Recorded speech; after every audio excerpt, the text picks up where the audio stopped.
I hope कि आप मस्त होंगे। एंड आज के इस वाले वीडियो में हम जानेंगे विजयनगर साम्राज्य के बारे में। हमने पिछली वीडियो में एक टॉपिक पढ़ा था दिल्ली सल्तनत के बारे में, और दिल्ली सल्तनत में हम लोगों ने जाना था कि उसमें एक वंश था खिलजी वंश, और उस वंश का एक राजा हुआ अलाउद्दीन खिलजी, जिसने कि मलिक काफूर को गुजरात से खरीद करके ना दक्षिण भारत में दिल्ली सल्तनत के विकास के लिए छोड़ा था ना, यानी कि अपना साम्राज्य को फैलाने के लिए दक्षिण भारत में मलिक काफूर को भेजा था। और तब तक खिलजी वंश की समाप्ति हो गई, और उसके बाद आया तुगलक वंश में एक राजा मोहम्मद बिन तुगलक। और मोहम्मद बिन तुगलक जो था उसके समय में ना दक्षिण भारत में दो स्वतंत्र राज्यों की स्थापना हुई। सबसे पहला स्वतंत्र राज्य था विजयनगर साम्राज्य, एंड जो दूसरा स्वतंत्र राज्य था वह था बहमनी राज्य। अगर हम बात करें विजयनगर साम्राज्य की, तो विजयनगर साम्राज्य जो था वह मोहम्मद बिन तुगलक के समय में ही 1336 में हरिहर और बुक्का नामक दो भाइयों के द्वारा इसकी स्थापना किया गया था। लेकिन वहीं दूसरा स्वतंत्र राज्य हो गया बहमनी राज्य, जो कि इसकी स्थापना अलाउद्दीन बहमनी ना शाह के द्वारा किया गया था 1347 ईस्वी में। यानी कि 1336 में विजयनगर की और 1347 में बहमनी राज्य की। ये दोनों ही राज्य अपने क्षेत्र को बढ़ाने के लिए एक दूसरे से लड़ते रहे, यानी कि एक दूसरे के दुश्मन रहे हैं। सबसे पहले हम पहले राज्य यानी कि विजयनगर राज्य के बारे में पढ़ेंगे, एंड इस वीडियो के खत्म होते ही हम बहमनी राज्य पे चर्चा करने वाले हैं। अगर हम बात करें विजयनगर साम्राज्य की, तो विजयनगर साम्राज्य के संस्थापक माना जाता है हरिहर और बुक्का नामक दो भाइयों को। हरिहर और बुक्का ये दो भाई हैं जिन्होंने विजयनगर साम्राज्य की स्थापना किया था 1336 ईस्वी में। कब किया गया था? 1336 ईस्वी में। और विजयनगर का शाब्दिक अर्थ होता है जीत का शहर, क्योंकि विजयनगर में ही जीत का, यानी कि विजयनगर से ही ना साफ पता चलता है कि नहीं इसका नाम, यानी कि विजय का मतलब जीत और नगर का मतलब शहर, यानी कि जीत का शहर। कभी कभी एग्जाम में क्वेश्चन पूछता है कि विजयनगर का शाब्दिक अर्थ क्या है, तो जीत का शहर। अभी फिलहाल में यानी कि वर्तमान में विजयनगर के नाम नहीं है, वहां पे एक अलग उसका नाम दे दिया गया है। अगर हम बात करें कि विजयनगर जो राज्य था हमारा, या किसके ना प्रयास से इसकी स्थापना किया गया था, तो भले ही संस्थापक हरिहर और बुक्का थे, लेकिन इनके गुरु थे विद्यारण संत, जो कि एक हिंदू गुरु थे ना। और विद्यारण संत से ही इन दोनों भाइयों ने आशीर्वाद लेकर के, यानी कि अपने गुरु से सलाह लेकर के विजयनगर राज्य की स्थापना किया था। एंड इन दोनों भाइयों के पिता का नाम है संगम, और संगम यानी कि संगम अपने पिता के नाम पर न विजयनगर में संगम राजवंश की स्थापना कर डाली। सबसे पहले जैसे मान लीजिए शाहरुख खान का लड़का है आर्यन खान, और आर्यन खान जब कि अपना एक अलग राज्य बनाएगा, तो वहां पे उस राज्य को ना संरक्षित करने के लिए, उस राज्य पे किसी का राज करने के लिए कोई ना कोई अपना छोड़ेगा ना, सैनिक छोड़ेगा, नहीं तो वो खुद राज करेगा, नहीं तो अपने पिता के नाम से ही उसमें कोई एक वंश का स्थापना कर देगा। तो जस्ट उसी प्रकार से यहाँ पे है कि इन दोनों भाइयों ने भले ही इसकी स्थापना किया था, लेकिन अपने पिता के नाम पर, मतलब कि संगम के नाम पर ना संगम राजवंश की स्थापना कर डाली। एक्चुअली विजयनगर में 4-5 वंश आप लोगों को पढ़ने हैं, जो कि सबसे महत्वपूर्ण है पहला और तीसरा ना, हम सबको इसी वीडियो में कवर करने वाले हैं। एंड अगर हम बात करें संगम राजवंश की, तो यह ना विजयनगर की पहली राजवंश थी। और विजयनगर की जो राजधानी रही है वह सबसे पहले ना विजयनगर में थी, लेकिन विजयनगर अभी वर्तमान में नहीं है, और विजयनगर का वर्तमान का नाम है हम्पी। कर्नाटक के हम्पी आप लोग सुने होंगे, चाहे 10 का नोट आप लोग देखे होंगे, तो उसपे कर्नाटक के हम्पी का यानी कि रथ का चित्र भी वहां पे दिखाया गया है।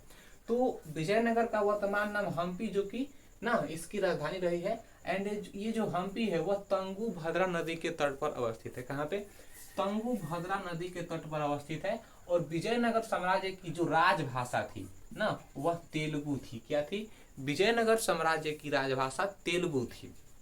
एंड थोड़ा सा हम और आगे बढ़ेंगे, तो ये जो विजयनगर के जो दो संस्थापक थे हरिहर और बुक्का ना, इन दोनों के सामंत एगो प्रसिद्ध राजा हुआ जिसका नाम था प्रताप रुद्रदेव। और ये जो रुद्रदेव था ना, यह वारंगल के काकतीय वंश का शासक था। प्रताप रुद्रदेव जो कि हरिहर और बुक्का दोनों भाइयों के सामंत में था।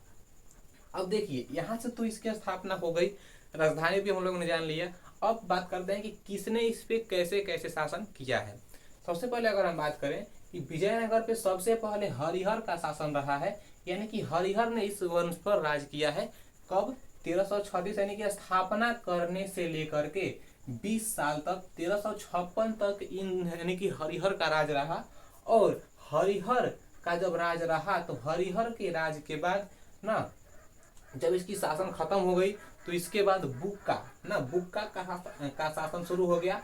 और बुक्का ने अपने आप को, यानी कि बुक्का ने अपने आप को वेद मार्ग प्रतिष्ठापक की उपाधि प्राप्त किया था। तो बुक्का को हम लोग वेद मार्ग प्रतिष्ठापक के नाम से भी जानते हैं। एंड थोड़ा सा हम और आगे बढ़ेंगे तो हरिहर का शासन रहा है 1336 से 1356 तक। और 1356 से लेकर के 1377 तक ना ये बुक्का का शासन रहा है। 1356 से लेकर के 1377 तक बुक्का का शासन रहा है, जो कि हरिहर का ही भाई था। एक्चुअली हम जितने भी वंश पढ़े हैं उस वंश में हमने जाना था कि उस वंश में बाप के बाद बेटा ही राज करता था, और इस वंश में हमने जाना कि भाई के बाद भाई राज कर रहा है ना। तो यहाँ से आप लोगों को ये बात समझनी है। एंड थोड़ा सा हम और आगे बढ़ेंगे तो हरिहर के बाद, यानी कि बुक्का के बाद देखिए 1377 के बाद ना, अब हरिहर के बाद हरिहर द्वितीय राज करने आता है। कौन हरिहर द्वितीय राज करने के लिए आता है? थोड़ा सा इसको हम गलती से इस पे लिखा गया है, आप लोग इसको ना एडजस्ट कर लीजिएगा। 1377 तक बुक्का का राज रहा, और जब बुक्का मर जाता है तो 1377 से लेकर के 1377 से लेकर के 1406 तक, किसी किसी किताब में 1404 भी वहां पे देता है, तो आप लोगों को उसको कवर करना होगा ना। तो हरिहर द्वितीय का नाम देखिए, यहाँ पे हरिहर का राज रहा है जो कि 1336 से 1356 तक राज करता है, लेकिन यहाँ पे हरिहर के नाम से दूसरा व्यक्ति आता है। तो हरिहर हरिहर दो गुना हो गए, तो इसीलिए हम पहले और दूसरे के नाम से भी इसको जानते हैं।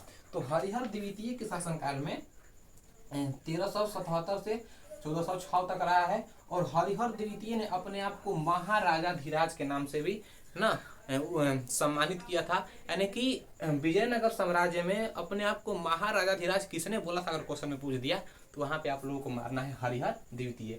एंड देखिए अब हरिहर द्वितीय के बाद यानी कि 1406 से लेकर के देवराज प्रथम का ना राज होता है विजयनगर साम्राज्य पे। और देवराज प्रथम जो है वह 1406 से लेकर के 1422 तक राज करता है। और देवराज प्रथम ने इसकी जो राजधानी थी हम्पी तंगु भद्रा नदी के किनारे, और तंगु भद्रा नदी पर ही देवराज प्रथम ने एक बांध बनाया था, और उसका माने उस पे एक ना डैम का निर्माण कराया था नदी पर। क्यों? क्योंकि जल को रोक करके सिंचाई के लिए अच्छी जल की व्यवस्था की जा सके। एंड थोड़ा सा हम और आगे बढ़ेंगे तो 1422 से पहले यानी कि देवराज प्रथम के शासनकाल में ही एक इटली का व्यक्ति आता है, यानी कि एक इटली का यात्री आता है जिसका नाम होता है निकोलस कांटी। निकोलस कांटी जो है वो देवराज प्रथम के शासनकाल में आता है यात्री के रूप में, और इसने दास प्रथा का वर्णन बहुत ही अच्छे तरीके से किया है। किसने? निकोलस कांटी। तो क्वेश्चन पूछेगा यहाँ से कि निकोलस कांटी किसके शासनकाल में भारत में आया था? तो देवराज प्रथम के शासनकाल में। एंड किस स्वतंत्र राज्य में आया था? तो विजयनगर साम्राज्य में आया था। और निकोलस कांटी ने किस प्रथा का वर्णन किया है? तो वहां पे हो जाएगा दास प्रथा का वर्णन किया है। अब देवराज प्रथम जो है इसका शासन बहुत ही लंबे समय तक नहीं चल पाता है। इसके बाद विजयनगर साम्राज्य पे देवराज द्वितीय का राज होता है, और देवराज द्वितीय ने अपने आप को इमाडी देवराज के नाम से भी ना सम्मानित किया है। यानी कि इमाडी देवराज किसको कहा जाता है? तो देवराज द्वितीय को। और देवराज द्वितीय जो है वो पूरी ही विजयनगर का सबसे शक्तिशाली, सर्वश्रेष्ठ और बुद्धि वाला राजा यहाँ पे होता है।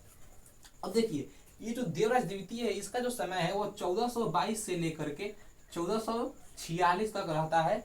और देवराज द्वितीय के शासनकाल में अब्दुल रजाक के नाम से एक यात्री आता है जो कि फारसी का होता है ना। तो यहाँ पे आप लोग समझिएगा, यात्री आया है देवराज प्रथम के शासनकाल में भी निकोलस कांटी, यात्री आया है देवराज द्वितीय के शासनकाल में भी ना अब्दुल रजाक जो कि फारसी का होता है। तो अगर आप लोग मैप याद कीजिएगा तो मैप से यानी कि भारत से बहुत ही दूर है यूरोप, और यूरोप में पड़ता है इटली। तो दूर से पहले व्यक्ति आया कौन सा? निकोलस कांटी। और फारसी जो कि नज़दीक, भारत से नज़दीक, यानी कि यूरोप के भारत के बीच में, तो फारसी से भारत में आया कौन सा, तो अब्दुल रजाक जो कि फारसी का है, वह देवराज द्वितीय के शासनकाल में आया। अब पहले एक आता है कि पहले दो, तो पहले एक आता है, तो एक के शासनकाल में यूरोप का व्यक्ति आया, दो के शासनकाल में ना फारसी का व्यक्ति आया जिसका नाम है अब्दुल रजाक। एंड यहाँ तक हम लोगों ने पढ़ा, थोड़ा सा हम और आगे बढ़ते हैं, तब तक लीजिए आप लोग इसका एक स्क्रीन शॉट। तो इसमें अभी तक हमने पढ़ा कि देवराज द्वितीय जो था वह विजयनगर साम्राज्य का कहिए या फिर संगम राजवंश का सबसे शक्तिशाली राजा माना जाता था। तो विजयनगर द्वितीय जो था, इसका जो समय है वह 1422 से लेकर के 1446 तक है। एंड विजयनगर साम्राज्य में ना विजय देवराज द्वितीय का एक दरबारी था, उसका नाम था श्रीनाथ, जो कि एक तेलुगु कवि था। क्या था? तेलुगु कवि श्रीनाथ, यानी कि तेलुगु कवि के नाम से विख्यात था, जो कि देवराज द्वितीय का दरबारी कवि था कह सकते हैं। एंड इसके बाद भी इसका भी शासन समाप्त हो जाता है, यानी कि देवराज द्वितीय भी खत्म हो जाता है, और इसके बाद एक नया राजा आता है जिसका नाम है मल्लिकार्जुन। मल्लिकार्जुन का समय 1446 से लेकर के 1465 तक का है। और मल्लिकार्जुन से केवल एक क्वेश्चन बहुत ही डीप, मैंने कि मतलब कि नहीं होता है, अपवाद में पूछ दिया तो पूछ दिया कि मल्लिकार्जुन है कि किस राजा को प्रौढ़ देवराय के नाम से जाना जाता है, तो मल्लिकार्जुन को। बस इतना ही क्वेश्चन आप लोगों से पूछेगा। नहीं तो ऐसे पूछ सकता है कि प्रौढ़ देवराज ना किस साम्राज्य का राजा है, तो विजयनगर साम्राज्य का। एंड इसके बाद हम आगे आया, जो कि इसके बाद हमारा होता है संगम राजवंश खत्म होता है, और संगम राजवंश खत्म होता है तो इसके बाद शुरू होता है हमारा एक नया राजवंश जिसका नाम है सालू राजवंश। सालुवा राजवंश। और इस राजवंश का समय 1485 से लेकर के 1506 तक का है। और सालू राजवंश की स्थापना अगर हम बात करें किसने किया था, तो इसके संस्थापक हो जाएंगे सालू नरसिंह। कहीं कहीं एग्जाम में केवल नरसिंह भी देगा, तो आप लोगों को उसको याद करना है ना। अब देखिए, अब 1465 से 1485 के बीच में कुछ गैप है, तो एक अंतिम राजा तो आया होगा ना। तो क्वेश्चन पूछ सकता है ऐसे आप लोगों से कि संगम राजवंश का अंतिम राजा कौन था, तो विरूपाक्ष द्वितीय। कौन था? तो विरूपाक्ष द्वितीय इस वंश का अंतिम राजा था, जिसका समय है 1465 से लेकर के 1485 तक ना। इसका यह समय है 1465 से लेकर के 1485 तक का इसका समय है, जो कि संगम राजवंश का अंतिम राजा भी माना जाता है। और सालू राजवंश बहुत ही खास प्रभाव नहीं दिखा पाया विजयनगर साम्राज्य पे, और इस राजवंश का अंत हो गया। और बहुत मतलब कि खत्म होने के बाद सालू राजवंश, तब आया तालु राजवंश, जो कि बहुत ही दर्दनाक कहिए या फिर मतलब कि इंटरेस्टिंग राजवंश है, और इसको पढ़ने में थोड़ा सा मजा भी आता है क्योंकि इस टॉपिक से बहुत सारे क्वेश्चन बनते भी हैं हमारे एग्जाम में। तो तालु राजवंश जो है, इसका समय है 1506 से लेकर के 1570 तक। किसी किसी किताब में आप लोगों को 1565 भी देगा, तो आप लोग वहाँ पे ना रिलैक्स करना है, मतलब कि चिल करना है, वहाँ पे कोई दिक्कत नहीं, डेट आगे पीछे हो सकता है, लेकिन संस्थापक एक ही है। तो तालु राजवंश का जो समय है 1506 से 1570 तक का है। एंड अगर हम बात करें कि इसके संस्थापक कौन है, तो वीर नरसिंह ना तालु राजवंश के संस्थापक के रूप में कार्य करते हैं, यानी कि इनको ही माना जाता है संस्थापक, क्योंकि इन्होंने ही तालु राजवंश की स्थापना किया था। और तालु राजवंश का सबसे महान शासक ना माना जाता है कृष्णदेव राय, जो कि विजयनगर साम्राज्य में सबसे अधिक भूमिका निभाते हैं, और इनको भारत का सबसे शक्तिशाली राजा भी माना जाता है। यानी कि भारत का सबसे शक्तिशाली शासक के रूप में भारत का अभी तक जितने भी राजा हम लोगों ने पढ़े, उन सभी में सबसे शक्तिशाली राजा के रूप में इनको देखा जाता है, जो कि किसके अनुसार, देखिए कृष्णदेव राय, क्वेश्चन पूछेगा ऐसे आप लोगों से कि कृष्णदेव राय भारत के सबसे शक्तिशाली राजा हैं, यह किसने कहा था, तो बाबर ने कहा था। किसने कहा था? बाबर ने। और बाबर का इतिहास इतना अच्छा है कि हम लोग इसके बारे में जानते हैं, क्योंकि बाबर एक मुगल साम्राज्य का राजा रहता है, जो कि दिल्ली सल्तनत को बर्बाद करने में इसी का मेन हाथ होता है ना। और बाबर ने एक अपना किताब लिखा था बाबरनामा, और बाबरनामा में ही उस किताब में इसने लिखा कि कृष्णदेव राय जो है वो भारत का सबसे शक्तिशाली राजा है, और इसका यानी कि इनका मुकाबला कोई नहीं कर सकता है, क्योंकि ये क्या है, शक्तिशाली राजा के रूप में यहाँ पे कार्य करते हैं। एंड अगर हम बात करेंगे कृष्णदेव राय के जो सेनापति कहिए या फिर मंत्री कहिए ना, सालू तिम्मा को माना जाता है। तिम्मा देखिए, सालू यहाँ पे भी है, सालू यहाँ पे भी है, तो ये सालू राजवंश हो गया, यह किसी व्यक्ति का नाम है ना, सालू तिम्मा। तो कृष्ण देव राय का मंत्री कहिए या फिर सेनापति कहिए, सालू तिम्मा को माना जाता है। एंड कृष्णदेव राय के शासनकाल में एक और विदेशी यात्री आता है जिसका नाम है डोमियस, यानी कि डोमिगोस पायस ना, यह पुर्तगाल का होता है। यानी कि हमने पढ़ा था कि एक बार इटली का व्यक्ति आया था, निकोलस कांटी ना, किसके शासनकाल में, देवराज प्रथम के शासनकाल में। और एक बार आया था अब्दुल रजास, जो कि देवराज द्वितीय के शासनकाल में फारसी का यात्री आया था। और इसमें हम लोग पढ़ रहे हैं कि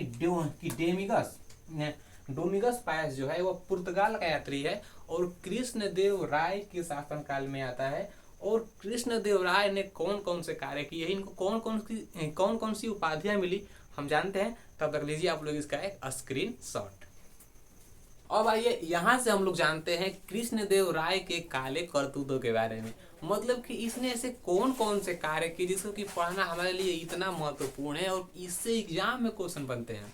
देखिए, अगर हम बात करें कृष्णदेव राय की, तो कृष्णदेव राय के दरबार में 8 कवि रहते थे अलग अलग भाषाओं के।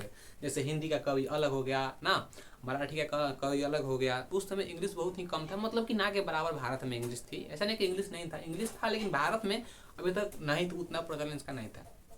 मराठी का कवि अलग हो गया, हिंदी का अलग हो गया, संस्कृत का अलग हो गया ना, यानी कि उस अलग अलग भाषाओं के 8 तरह के कवि थे इसके दरबार में। और उन कवियों को हम लोग अष्टदिग्गज के नाम से भी जानते हैं। तो क्वेश्चन पूछता है कि अष्टदिग्गज किसके शासन काल के कवि हैं, तो कृष्णदेव राय के, और ये कवि थे कह सकते हैं, ठीक है। और इन 8 कवियों में जो सबसे प्रमुख कवि था उसका नाम था अलसनी पेदन। एक और कवि है तेनालीरामा, आप लोग सुने होंगे, उस पे कहीं मतलब कि उसका एक बहुत ही गहरा इतिहास है हमारे ना भारतीय इतिहास में, तो उसके बारे में पढ़ेंगे तो थोड़ा सा मजाकिया टाइप का कवि था।